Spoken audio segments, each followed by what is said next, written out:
پاکستان کا خصوصی پارلیمانی وفد امریکہ اور برطانیہ کے دوروں کے بعد بیلجیم پہنچ گیا، جہاں وہ یورپی یونین حکام اور بیلجیم کی قیادت سے ملاقاتیں کر کے بھارت کا مکروہ چہرہ بے نقاب کرے گا۔ چیئرمین پاکستان پیپلز پارٹی بلاول بھٹو زرداری نے خدشہ ظاہر کیا ہے کہ پہلگام واقعے کے بعد بھارت سے جنگ کا خطرہ پہلے سے کہیں زیادہ بڑھ چکا ہے۔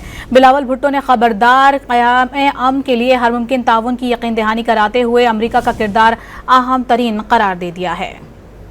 پاکستان کا خصوصی پارلیمانی وفد امریکہ اور برطانیہ کے دوروں کے بعد بیلجیم پہنچ گیا، جہاں وہ یورپی یونین حکام اور بیلجیم کی قیادت سے ملاقاتیں کر کے بھارت کا مکروہ چہرہ بے نقاب کرے گا۔ چیئرمین پاکستان پیپلز پارٹی بلاول بھٹو زرداری نے خدشہ ظاہر کیا ہے کہ پہلگام واقعے کے بعد بھارت سے جنگ کا خطرہ پہلے سے کہیں زیادہ بڑھ چکا ہے۔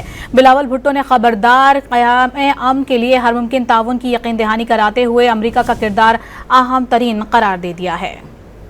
پاکستان کا خصوصی پارلیمانی وفد امریکہ اور برطانیہ کے دوروں کے بعد بیلجیم پہنچ گیا، جہاں وہ یورپی یونین حکام اور بیلجیم کی قیادت سے ملاقاتیں کر کے بھارت کا مکروہ چہرہ بے نقاب کرے گا۔ چیئرمین پاکستان پیپلز پارٹی بلاول بھٹو زرداری نے خدشہ ظاہر کیا ہے کہ پہلگام واقعے کے بعد بھارت سے جنگ کا خطرہ پہلے سے کہیں زیادہ بڑھ چکا ہے۔